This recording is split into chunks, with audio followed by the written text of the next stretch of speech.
All right, I hereby call city council work session with Boardman Parks and Rec District 2. No, that's not, you gave me the wrong one. Oh, right. That's not. You gave me the Park and Rec one from last September 17th.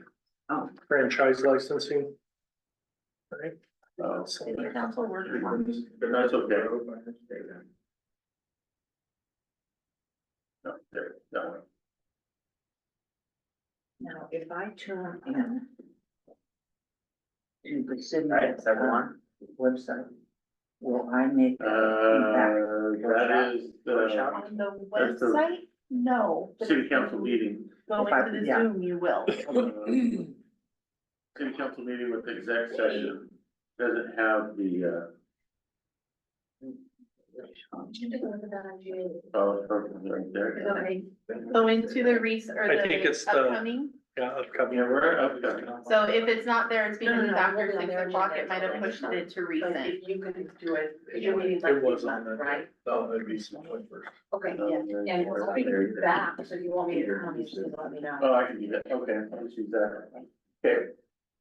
All right, hereby call this city council workshop, October 1, 2024 at 6 P.M. to order. We'll stand and do the flag salute. Ready to begin.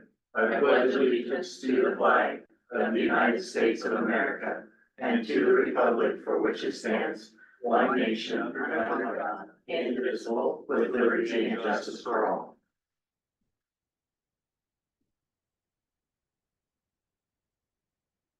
So for our attendance, I have an excused absence, which is Heather Baumgarter, and I see that Brenda Prophet is online. Reports, correspondence, and discussion, franchise licensing. Okay, so we have Nancy Werner is online. There's Nancy, and she is going to give a brief overview of the franchise licensing. We have your summary, and then you can ask any questions about it. Okay, go ahead, Nancy. All right, thank you very much. Good evening, Mayor and Council. I will be as brief as I can, but I'm happy to take any questions you have, so please feel free to ask. I just, as it says in what's in your packet, I'll just highlight a few things. The issue we're talking about here is the use of the city rights of way, which is the streets and sidewalks, by utilities, gas, electric, and communications companies in particular. Right now, what the city does is has negotiated franchise agreements with those utilities that authorizes their use of the rights of way and sets out the terms and conditions and the compensation they have to pay. So those are negotiated separately with each individual utility. And again, the goal of those agreements is to authorize that use of the rights of way, which is a public asset, by these utilities, and to set the terms and conditions for that use. What a number of cities in Oregon have started doing is moving away from negotiated franchise agreements and adopting right-of-way ordinances that have a licensing provision. What that means is instead of a franchise agreement, what you would do is have a license, which has the same role as a franchise. It would authorize the utilities to install their facilities in city rights-of-way and set the terms and conditions and compensation for use of the rights-of-way, just like a franchise does, but it would be set out in a city ordinance. So you would adopt the rules, the regulations that you want to have that would normally be in a franchise agreement, but you would put it in the right-of-way ordinance. And then once the utility's current franchise agreements expire, they would roll off of franchises and instead be expected to get a license. So again, it's the same idea, except that with a license, you don't negotiate individual agreements with each provider. They all follow the code. So as there's a series of kind of benefits of this that are set out in your packet, I'll just highlight a few of those. Really, the overarching benefit is that you have one set of rules for everybody that is set out in an ordinance. So that adds to transparency for utilities. If a new fiber provider wants to come into the city and is wondering, what do I have to do if I want to use your rights of way? It's easy to find what the rules are. So there's a transparency aspect to it. There's also some efficiencies for managing the rights of way. You can imagine when you have multiple franchise agreements that have slightly different terms in them, they might give one company slightly longer or shorter time to repair the rights of way after construction has happened, for example. The public works crew, people and city staff need to figure out all the differences between all of the franchise agreements, whereas with a right of way ordinance, everyone follows the same rules. So it's much easier for staff to know what the rules are and that they apply to everybody. You don't have to look at individual franchise agreements to figure out what had been negotiated sometimes many years ago. So that's really an efficiency. There's also should be a cost savings in terms of franchise negotiations. Those generally involve outside counsel. I spend a lot of my time negotiating franchise agreements, and they can be expensive. They can take a long time. Some of these negotiations take months or even years. So with the right-of-way ordinance, you can avoid those costs. I will say, though, that under federal law, cable companies are required to have franchise agreements. So you would still probably negotiate a franchise agreement with the cable company. There's some unique things in the Federal Cable Act that you have to deal with in a cable franchise. But other than that, and I would recommend that franchise mostly defer to the right-of-way ordinance as well. So they follow the same right-of-way rules as everyone else, but you'd still need technically a franchise. So and finally, one other potential benefit is some additional revenue. That doesn't necessarily happen. I've found that a lot of times when a city implements a new right-of-way ordinance and you sort of send out notice to the public, maybe you notify all the utilities that are operating in your area or all the utilities that are authorized under by the state PUC, the Public Utility Commission, to operate in your area. You send them notice and some of them go, oh, I need to comply with this. And so occasionally you'll catch some folks who maybe should have been paying but weren't. But you can also, if you want to, it's not a requirement, but you can add some new fees or change the rates of some of these fees if you were looking at your overall right-of-way structure and you're thinking that maybe some additional revenue would be helpful to cover some of those costs or otherwise generate some revenue for the city. So that's my quick overview. As I said, I'm happy to answer any questions that you may have. I have questions. Yes. So, two things. Do you have to charge the same amount to everybody that has a franchise fee with you? No. The short answer is no. There's a much longer answer, but there are some state laws and some federal laws that cap what you can charge certain companies for certain activities. So some of them have to be different. There is no law that says they all have to be the same. There is a federal law on communications, telecommunications providers that has some language about non-discriminatory and competitively neutral fees. It's not a mandate that you keep them all the same, but it is sort of a best practice, I would say, particularly among communications providers. Okay, here in Boardman, all of our utilities are underground. So we're getting maxed out in the amount of cables and whatever we can have in a certain area. Now, is there some kind of a way? I don't know how we're gonna work around that. I can only get so many fibers and these internet providers, everybody wants a different one. So our right of way is getting pretty full. How do you start making that equitable? That's a great question. It's a challenging issue because that telecom law I mentioned a minute ago, what it says is you can't prohibit or effectively prohibit the provision of telecommunication services, you, the city, with your regulations. So it makes it challenging to just say, sorry, you can't come provide telecommunication services in our city or put your facilities through our city. But there are the realities of how much space you have. So what I would, in right-of-way ordinances I've seen that I've worked on myself, we typically have a criteria in there for issuing a license that says there needs to be space for you. If there's no space for you, we can use that as a grounds to deny the license. But there can be other things that the city can do as well to help with the congestion problem. You can try to require use of shared conduit, as you mentioned. Providers really don't like to do that. But that might be something that you end up, here's your option. You can share conduit or you just can't use our streets because we're out of space. There are spacing requirements in, safety regulations. So at some point you can actually run out of space. So there's some things we could talk about that could go into the ordinance that would maybe incentivize, like, I think this was your original question. Maybe you can try to incentivize use of joint conduits in certain ways, or, I do know there are some cities that have adopted requirements that the city installs the conduit, and we're going to section it off, and you're gonna have to go in our conduit. I know about that because there were lawsuits about that. So that's a tricky thing to do, but that's something that the city could also try, things like that, to see what providers are willing to do to address this issue. And Nancy, can you brought this up in our initial conversation, getting ahead of it when people are asking to put things above ground?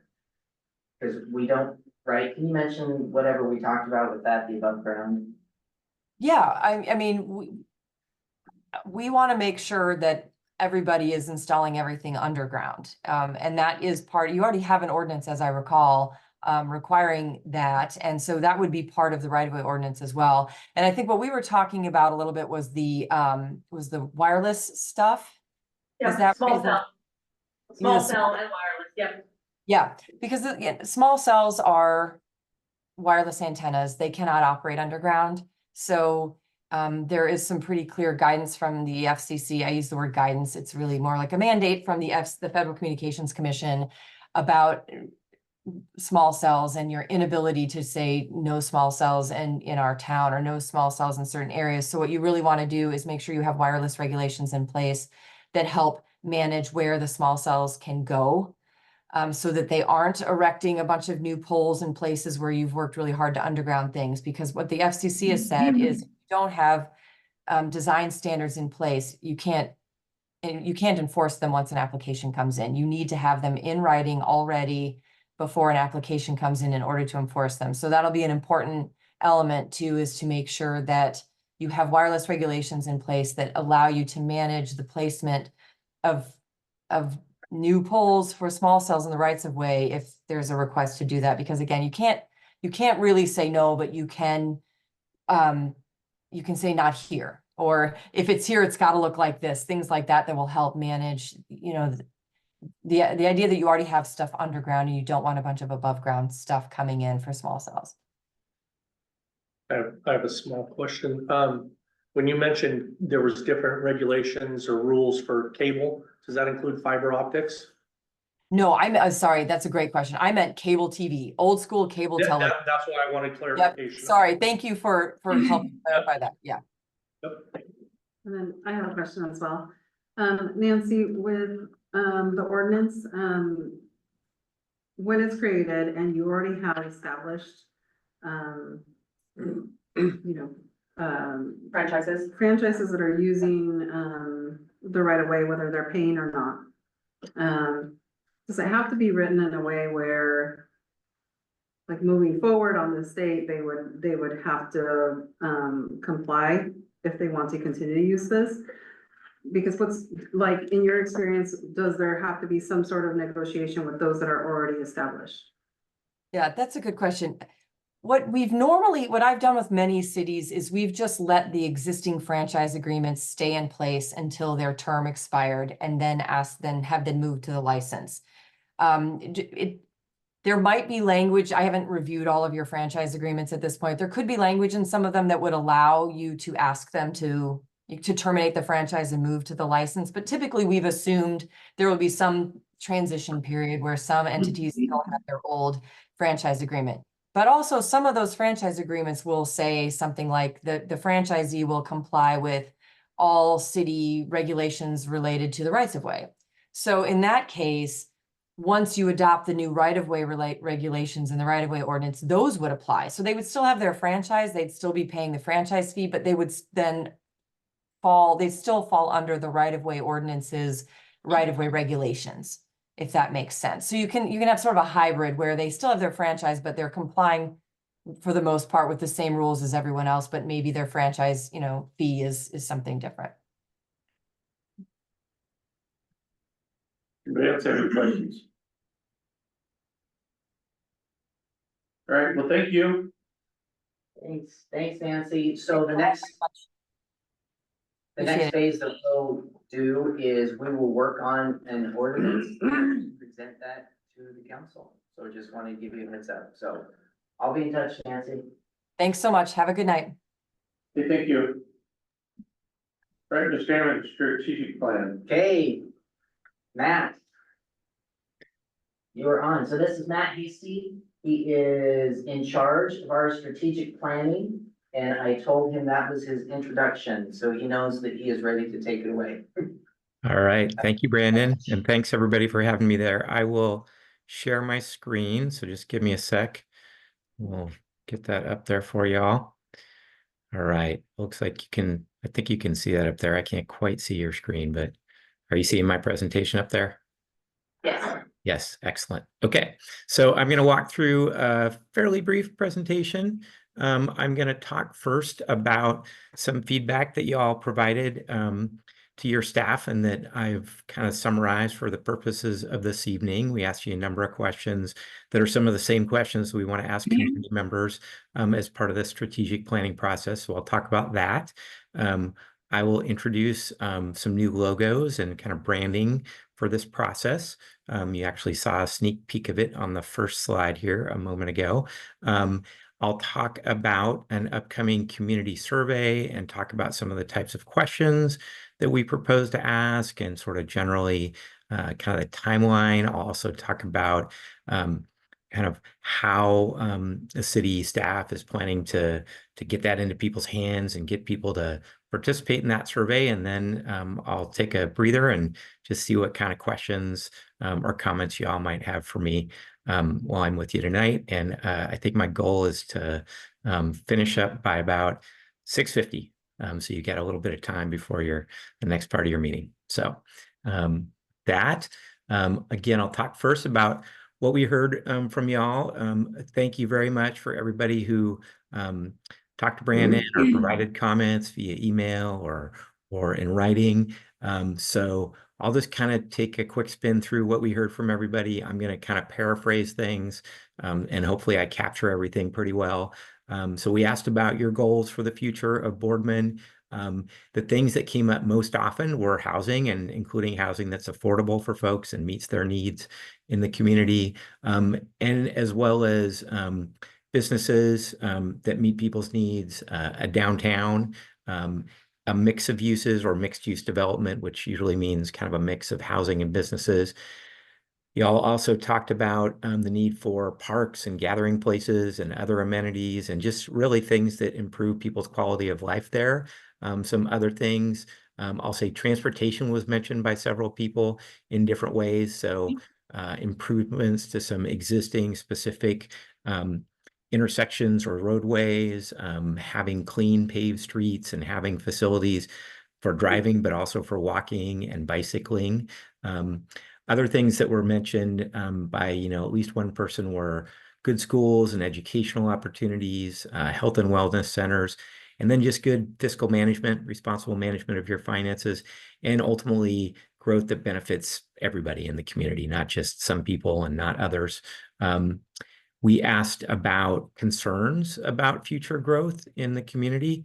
And so one thing that came up with a couple of folks was undue influence from outside interests, that, it's really important that you all be kind of controlling your destiny and not necessarily beholden to folks from outside the community on that. Being unprepared to grow quickly, that was a concern that we heard. Traffic levels on Main Street as growth occurs. And also just kind of concern about some people being afraid of change or of new ideas. It's important to continue to be innovative, that person said. Lack of cooperation with other agencies, and then just not having enough room or land to grow over the next 50 or so years. So those were some of the concerns folks mentioned.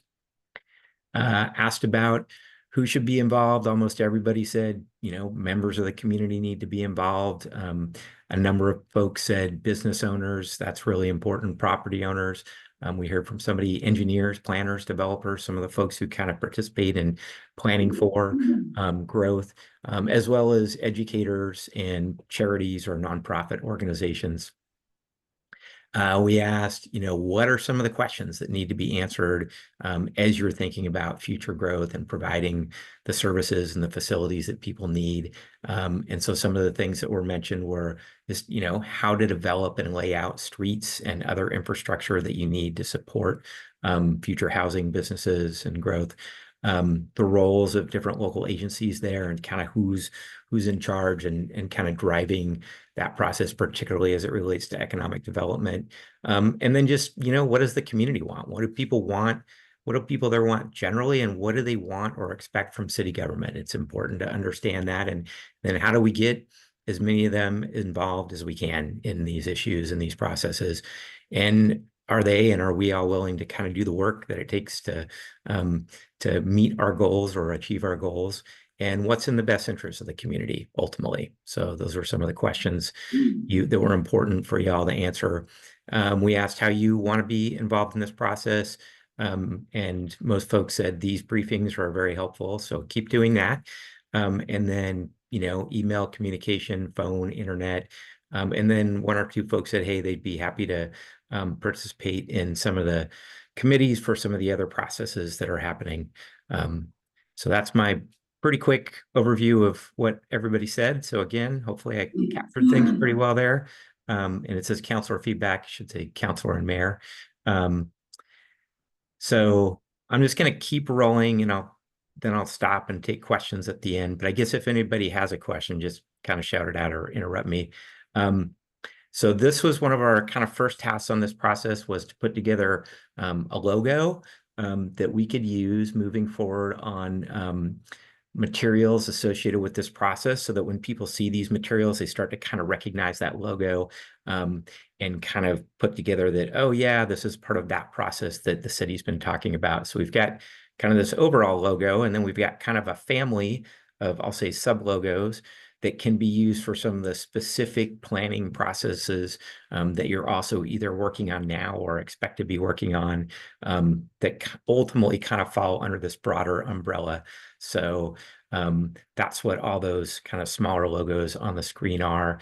And so our intent would be for the main logo to be using that on all of the materials we are putting out there for this strategic planning process. And then use the sub logos where that's appropriate on materials associated with the other processes. And some of those processes are being, managed by other firms or other folks. So, need to coordinate with them on that.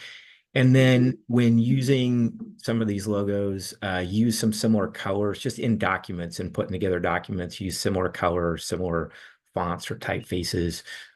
So we've got some guidance for ourselves and for others who are putting together materials to help with that. So again, just to kind of help people sort of see some commonality when they're looking at materials associated with these different things. So I'm going to talk a little bit about community survey. That's kind of one of the next things that we're expecting to do as part of this strategic planning process. And this is intended to be a pretty high level survey. It's not meant to replace kind of community engagement activities or other surveys or conversations that might take place in some of those other more specific planning processes, but it's meant to kind of get it, how do people feel about the future of Boardman? What's important to them at a pretty high level. So some of the types of questions we want to ask to try to get at some of that is, what's special about Boardman? What makes Boardman a special place for you? And what's missing if you end up going other places to meet certain types of needs? What are those things? And what would you like to see? What would you like to be able to do in Boardman that you now have to go somewhere else to do those things? And then what are some of the community or civic activities you attend in Boardman? What are your concerns about the future? Same kind of question that we asked you all. We want to ask other folks out in the community. And then we always, on these surveys, ask some demographic questions just to kind of help us get a sense of a couple of things. One, are we hearing from a good range of community members? We tend to ask, how long have you lived in Boardman? to get a sense of, are we hearing from both people who have been there a while and people who have recently moved there? And then we ask other questions to get a sense of, if we know something about the demographics of the community, are we hearing from a fairly representative sample of folks in the community? So we don't use that information for any other purpose. We don't attribute responses to people in specific groups. We don't attribute responses to specific individuals. We just use this to get a sense of, is this a relatively reasonable, sample of folks in the community that we're hearing from? So in terms of timing, we're expecting to get rolling on this in the next week or two. And there are some good opportunities out there in terms of events to get this out to just in the next week. So I'm not sure if we'll hit that target, but we're going to work as quickly as we can. And then probably be out talking to people for somewhere between the next 4 and 8 weeks. I would say 4 weeks is a pretty typical sort of time frame, but longer is fine too. It really depends on when you want to be able to use the results, and are there some good opportunities out in the community to be talking to people that might be happening 6 weeks from now or something. So we'll work with your staff and kind of figure out what's the right time frame for conducting or fielding this survey. If you all have thoughts about that tonight, happy to hear that, but that's kind of a little bit to be determined, but I wanted to kind of put that out there. And then I think the assumption is that that folks at the city staff will be out there getting this survey into people's hands, as directly as they can, going to local businesses, grocery store, other businesses, and saying, hey, would you be interested in taking this short survey? Having both a paper copy of the survey, but also something with a QR code where somebody can access the survey online and complete it online if that's easier or more convenient for them. Potentially, going to church services and asking people after the service, hey, are you interested in doing this survey? Having copies at City Hall, being out there at community events where, people are already gathering. I think that the general idea here is to not expect somebody to come somewhere to do this, but to get out there where people already are and just make it as convenient for them as possible, and allow them to do, complete a survey there or take it home and do it at home, but have the ability to do that. Your Brandon or your staff talked about potentially mailing this to all residents. So I don't know if that's not a decision that's been made, but it's an idea. So I put a question mark there about that. But I wanted to put that out there as an idea. So that's kind of it on the survey. And that's it for my kind of informational slides. And I will take a breather and just see if you all have any questions, comments, make sure this is making sense to you, and just see what else I need to know this evening. Any questions? I have a question. Matt, are the questions all open-ended questions? They're kind of a mix. A lot of them are open-ended because of kind of, again, the high-level nature of this survey. We want to give people the opportunity to not be kind of too hemmed in by multiple choice questions, and to not try to predict their responses. There are a lot of surveys that we will conduct where we primarily use kind of multiple choice questions, or maybe we're asking people to agree with something on some kind of scale. And I will say that those types of surveys are less time consuming and easier to compile the results of and summarize. But for this kind of survey, where we're really trying to get a sense of just what's important to people and not predetermine the answers, we do plan to ask some open-ended questions. And so again, we'll kind of use both of those types of questions on different surveys. And some of these will be closed-ended or multiple choice, particularly some of the demographic ones, or the, how long have you lived here, 1 to 5 years, 6 to 10, more than 10, et cetera. So it's going to kind of vary a little bit by question. But definitely I'll call it a mix. Is there going to be a limit on the number of characters? That's a good question. There could be, and there will be to some degree within the paper copy. So we plan to have both printed copies and then also an online version. And for the printed copy, there will be sort of an amount of space that people can use, and that will set sort of a limit, at least, on how long their responses can be.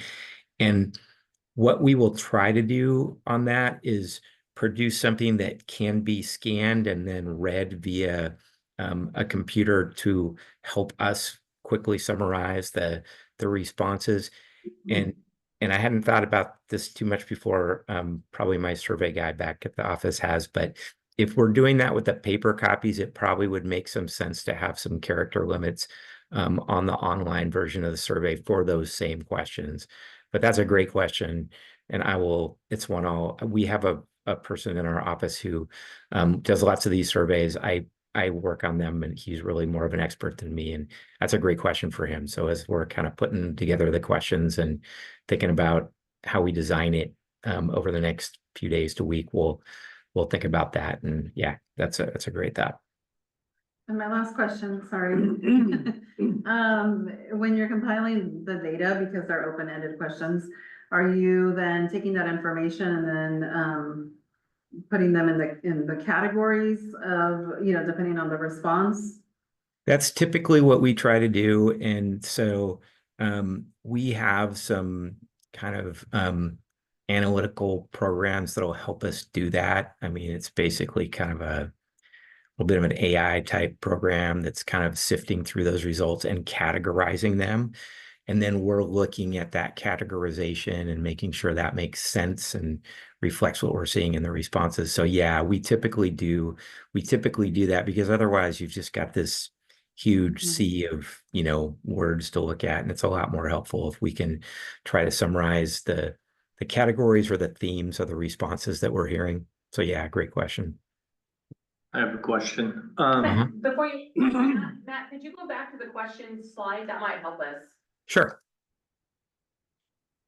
I'm sorry, please. Yeah, and I just kind of tried to paraphrase some of the types of things that we would be asking about here. These aren't necessarily the exactly the way we would word the questions, but we'll be sharing an actual draft set of questions with Carla and Brandon, likely tomorrow. It's my goal.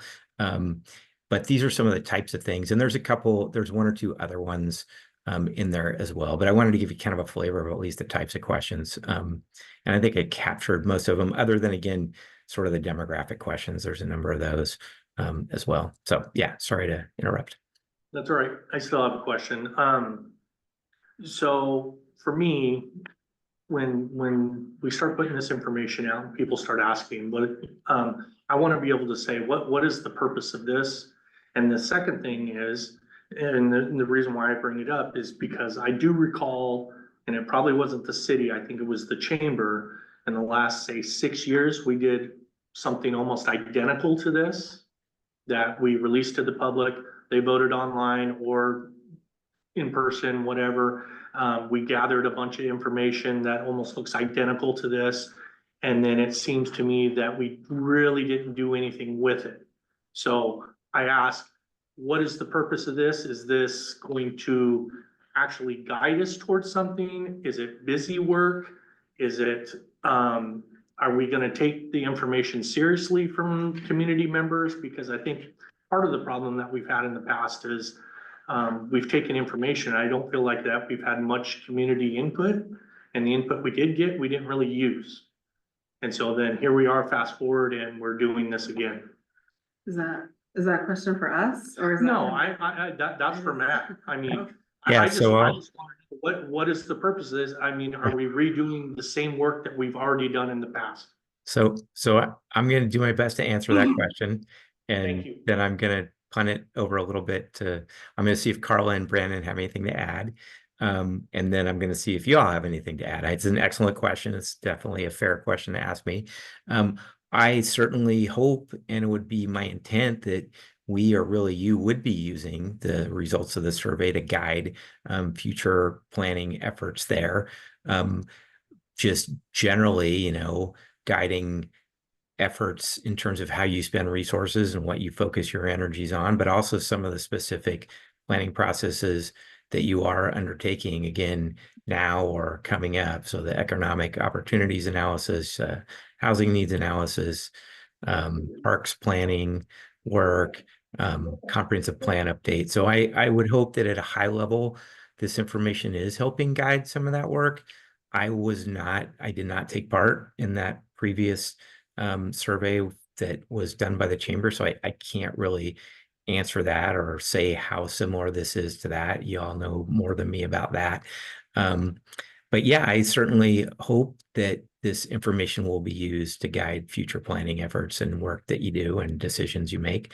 But that does, it's a good question for me, but it is also a question for you all. I mean, how you end up using this information to guide what you do moving into the future, because I'm here to help you with this process, but I'm not necessarily going to be there in 5 years to like do the guiding, right? So again, fair question, and that's what I can say about it. I don't know, Brandon or Carla, if you have anything to add there, or anybody else, but that'd be my response. I was just gonna say, the whole purpose of this is for you guys. Here's some information. What do you guys wanna do? I look at it as having so we have a CIP for stuff, and we're gonna have this strategic data for things and ideas and programs and all of whatever. To use. Yes, Okay, absolutely. that's why I asked. So, and I would add to that when you look at the questions, like the one that says, how do you get around Boardman? The answers to that are gonna be really good information to feed to the folks that are doing our TSP update. What is missing in Boardman, or what you want to see more of here? Well, that might drive our economic opportunities analysis or our housing needs analysis, and providing input to the people that are doing that work. As well as the work on the comp plan or the development code. I think that what concerns you about Boardman's future is really important for staff and the council, from the perspective of, well, let's try not to have those things happen. I mean, we can't prevent everything, but if we know what the concerns are, we can at least figure out how we can drive around them if possible. So I think when you look at these questions, and then Matt, if you can go back one more slide. So when we go to the strategic logos, those logos, the one that's, it's hard to see on the screen, I know, but the one that says shaping communities, that's the one we're gonna use for our housing needs analysis. The one that says creating parks for all is what we're gonna use for our parks master plan. We're gonna try to drive the answers to the strategic plan into the rest of these planning processes. And we're gonna try to make sure that we're also within those strategic planning processes, housing, economic opportunities, parks, transportation, development code. We're gonna try to make sure that we're communicating between all of those as well and feeding this information to them. Hopefully, that's my intent. And I think this front-ended piece that we're doing, where we're asking these really broad questions, is gonna help me kind of get an understanding of where the community of Boardman thinks they want to go. But in the end, you have to truth check that. You guys are the policies, you set the policy, you're gonna set the guidance. So we're gonna get a lot of input, but we're gonna look to you to agree, disagree, add to, take away from kind of thing. Like, that's where I'm at. So I got a question, is this this will be translated in Spanish? Yes. I thought I would ask. Yeah, the survey will be available in both English and Spanish. Yep. Well, I guess I would like to address his comment about, that we did all the surveys and didn't do anything with the information. Because we have nearly done all the priorities on that list for our community. And that's why, as the chamber and BCDA, we're looking, and hopefully we can do something in conjunction or with this, because a lot of times when we have the public meetings, people were more interested in parks and recreation activities. And so, you took the list and we've marked them off. We've spent a lot of money marking them off. And now it's time, I think the chamber would agree with this, and BCA both, that we agree it's time to start that process again. but it's not that we didn't do anything with that information. Well, when I bring up that we didn't do anything in that information is, it mostly has to do with, we asked the public a lot of, and they gave us their input. And I feel like nothing has really changed. Do you think you would have a rec center? Well, I mean, if we're gonna talk about the rec center, there was people that were directly involved with that I know that helped do that. No, it's not that. What I'm getting at is that.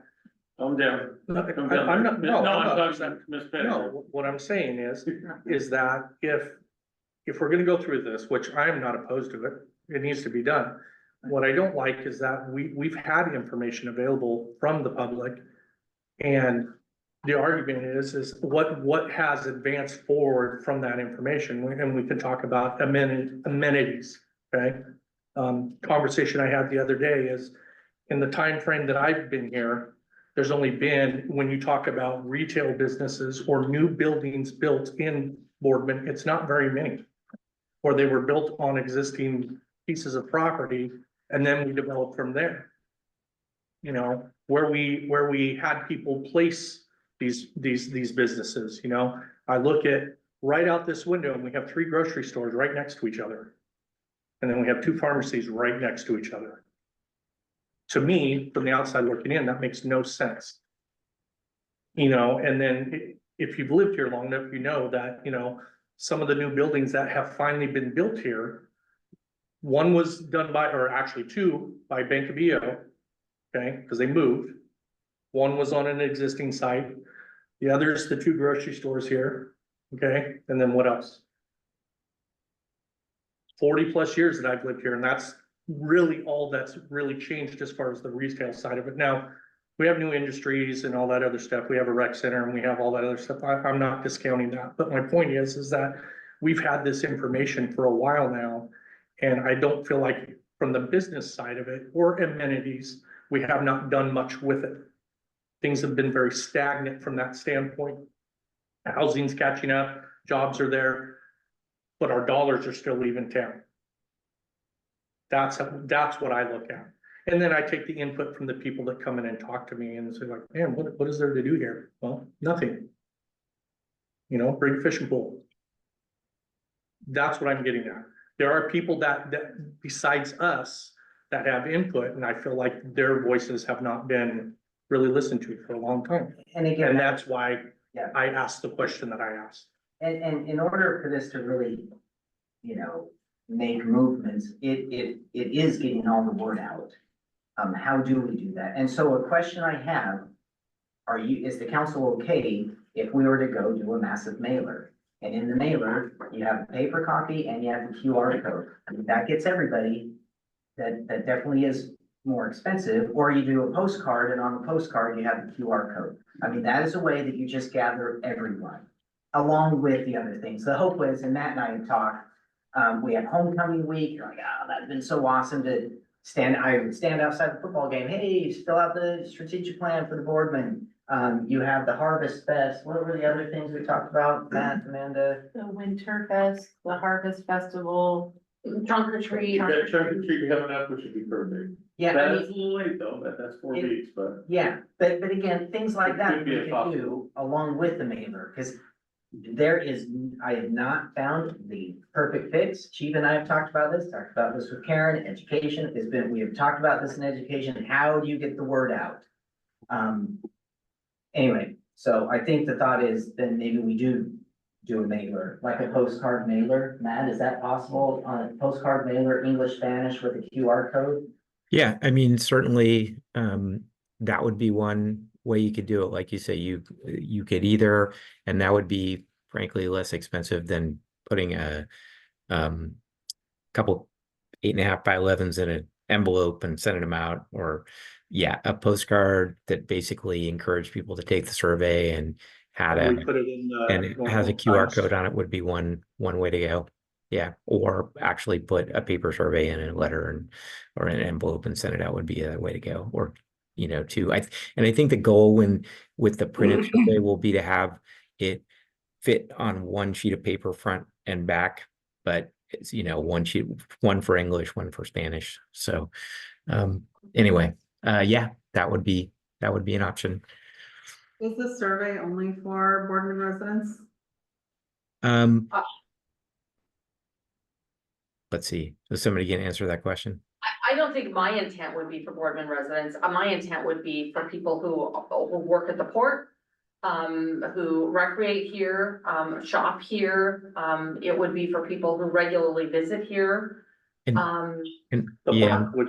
and we would have the a park question. that- We would have a question on that. We would typically have a question on the survey that says, answer all of these things that apply. I live here, I work here, I shop here, I go to school here, whichever. So you'd kind of have a sense of what percentage of people that responded to the survey live there versus work there versus do both versus just come through and shop, so that's a question we would want to ask people just to get a sense again of, who's responding to this survey. But if we're going to be handing it out at community events in particular, or the grocery store, one or more grocery stores, then it could be people, who fall into any of those categories. So. As we've been prepping to do the Parks Master Plan, working with Parks District, I was surprised at how many, from their membership at the rec center, I was surprised at how many people don't live here.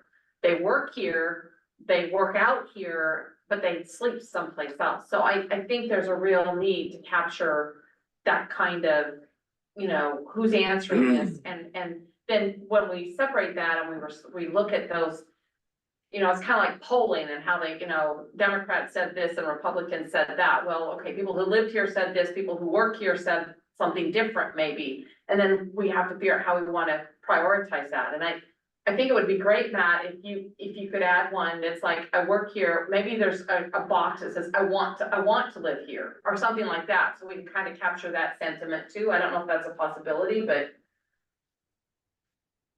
Potentially, I mean, we can ask just about anything you want within sort of the space limitations and, what are the most important things to ask people. We don't want to get too complicated on some of these questions, but that doesn't seem super complicated. So I think, when you see, Carla, when you and Brandon see a draft of the questions, you can kind of tell us what's missing. Yeah. Do we have any other questions? Does the council want to see the questions? I'd like to. Because I can easily send those out. So I will say I'm happy to get as much input as y'all want to give. If you want to hit some of these early events, we're not going to have a lot of time to finalize a survey. So it just might mean if there's sort of more review time, it may mean that we don't get the survey out as part of these events that are coming up in the next week to 2 weeks. It just depends on how quickly we get comments. So I just want to put that out there as just a consideration. I'm sorry, I didn't hear that. I said, like home, you talked about sporting events and I was gonna ask like, what's the time frame? It looked like 4 to 8 weeks is what it is. So if we could maybe hit the first basketball game, Right. something like that home, I think that would be a good opportunity too. I mean. Well, and whenever we send out the postcard, if somebody will let me know, I'm more than happy to go stand at the post office. I'm serious about this for a couple of hours.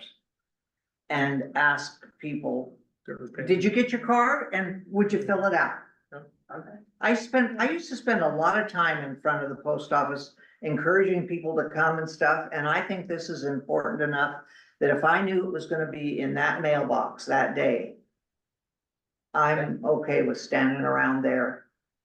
I know that the sad thing about the post office is when you walk by the trash can, you'll often see these types of things in the trash can. I know, but we don't have a trash can there anymore. Oh, good. That's what I was gonna say, take away the trash can. Yeah, the trash can, so I can't. Sorry, you can't throw this away until you fill it up. Advertisements. So, and that's it. So that's why I say. Yeah.